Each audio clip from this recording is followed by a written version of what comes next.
Salut à tous et bienvenue sur notre chaîne. Aujourd'hui, on va parler d'un sujet qui fascine, effraie et intrigue depuis des siècles, Satan. Que vous soyez croyant, fan de mythologie ou simplement curieux, vous avez probablement déjà entendu parler de Satan. Mais il y a beaucoup de choses surprenantes que vous ne savez probablement pas sur cette figure complexe. Dans cette vidéo, je vais vous partager 10 faits étonnants que peu de gens connaissent à propos de Satan. Allez, installez-vous confortablement, n'oubliez pas de vous abonner si ce n'est pas encore fait, et plongeons ensemble dans l'histoire et les mystères autour de Satan. Prêt? C'est parti!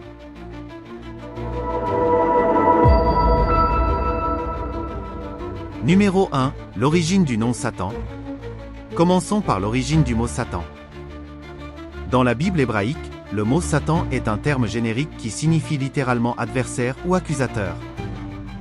Dans les premiers textes, ce mot n'était même pas un nom propre, mais un rôle.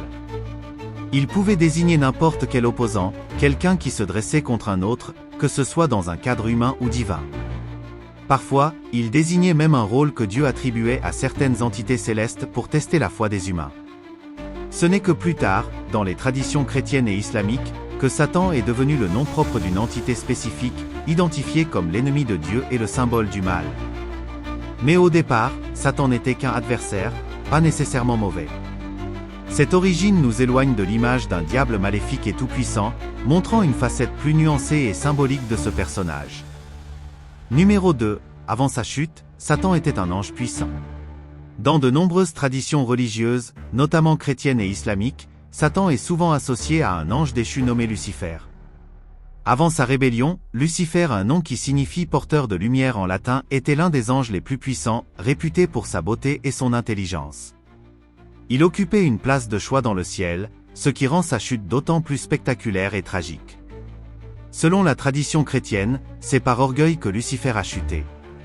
Refusant de se soumettre à Dieu et désireux de devenir son égal, il aurait mené une rébellion au paradis. Dans la littérature, cette histoire est souvent vue comme une tragédie, celle d'un être brillant, tombé de la plus haute lumière aux ténèbres les plus profondes. Cette chute spectaculaire de la lumière aux ténèbres en fait un personnage fascinant, à la fois puissant et brisé. Numéro 3, Satan et la quête de connaissance. Un troisième aspect fascinant de Satan est son lien avec la quête de connaissance. Dans le gnosticisme, une philosophie religieuse et mystique ancienne, Satan ou Lucifer est vu non pas seulement comme un être du mal, mais aussi comme un symbole de la curiosité humaine et du désir de savoir. Pour les gnostiques, Lucifer représente la lumière de la connaissance, une force qui pousse l'humanité à aller au-delà des limites imposées. Cette vision trouve son parallèle dans l'histoire d'Adam et Ève, où le serpent, souvent associé à Satan, pousse l'humanité à goûter aux fruits de la connaissance. Dans cette interprétation, Satan n'est pas seulement un tentateur, mais aussi un déclencheur du progrès, celui qui pousse les humains à se questionner et à chercher la vérité, même au prix de l'interdit. C'est une perspective très différente de celle d'une simple figure du mal. Numéro 4. Satan et le libre arbitre. Un autre aspect souvent exploré est l'association de Satan avec le libre arbitre. Dans certaines interprétations philosophiques, Satan incarne la capacité de choisir, la liberté d'agir selon sa propre volonté, même si cela signifie aller à l'encontre de l'autorité divine. C'est en exerçant cette liberté que Satan a choisi de se rebeller.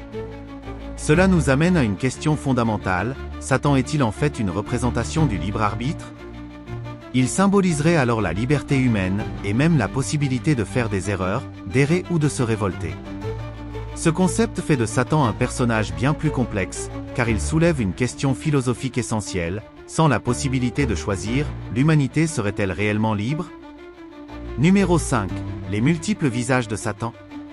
Vous avez sûrement vu des représentations de Satan avec des cornes, une queue et une peau rouge, mais saviez-vous que son apparence a beaucoup évolué au fil du temps?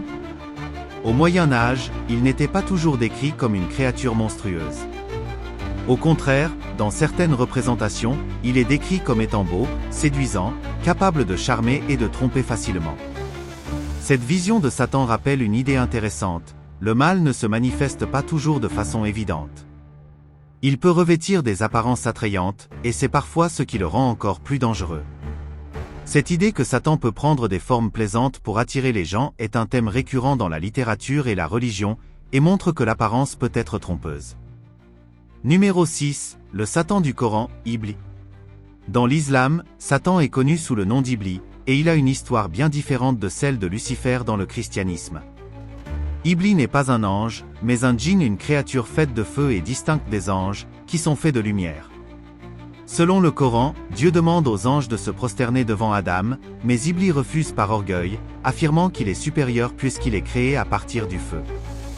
À partir de ce moment, Iblis est banni et devient un tentateur, cherchant à détourner les humains de la voie divine. Mais il n'a aucun pouvoir réel sur les croyants fermes dans leur foi. Cette version de Satan est unique, car il n'a pas de statut d'ange, mais il partage avec le Satan chrétien le même désir de défier et de tenter. Numéro 7. La vision de Dante, Satan enchaîné dans la glace. Dans l'œuvre La Divine Comédie de Dante, Satan est emprisonné dans le dernier cercle de l'enfer, mais contrairement à ce qu'on pourrait imaginer, il est figé dans la glace, immobile et impuissant. Cette représentation est fascinante. Satan, au lieu de régner en maître, est condamné à l'inaction, piégé dans les glaces du Cocytus. C'est une image puissante qui montre le mal comme quelque chose de paralysant, enchaîné par sa propre rébellion. Numéro 8, une influence dans l'art et la culture. Satan a inspiré une grande partie de l'art et de la culture, surtout dans la littérature, la musique et le cinéma. Des œuvres comme Paradise Lost de Milton le dépeignent comme une figure complexe, presque héroïque dans sa rébellion. Dans le rock et le heavy metal, Satan est souvent vu comme un symbole de rébellion contre les normes établies. Pour beaucoup, Satan incarne la résistance à l'autorité, ce qui en fait un symbole inspirant pour ceux qui se sentent opprimés.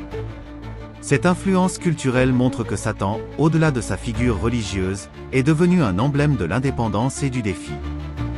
Numéro 9, Satan n'est pas le maître de l'enfer. Contrairement aux idées reçues, Satan n'est pas le roi de l'enfer.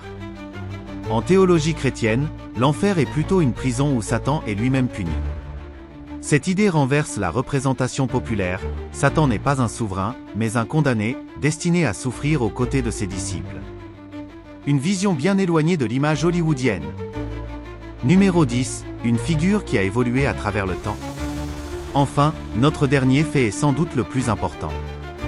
La figure de Satan a beaucoup évolué à travers les siècles. Il est passé de simple adversaire dans la Bible hébraïque à un tentateur dans le christianisme, puis il est devenu presque héroïque dans certaines œuvres modernes. Cette évolution montre que Satan est bien plus qu'une figure du mal, il est le reflet des angoisses et des questionnements humains à travers les époques. Voilà, nous avons fait un tour d'horizon de 10 faits surprenants sur Satan. J'espère que cela vous a apporté une nouvelle perspective sur cette figure complexe et mystérieuse. Si cette vidéo vous a plu, n'oubliez pas de mettre un j'aime, de vous abonner pour plus de contenu fascinant, et de partager vos réflexions en commentaire. Merci d'avoir regardé jusqu'à la fin, et à très bientôt pour d'autres découvertes captivantes.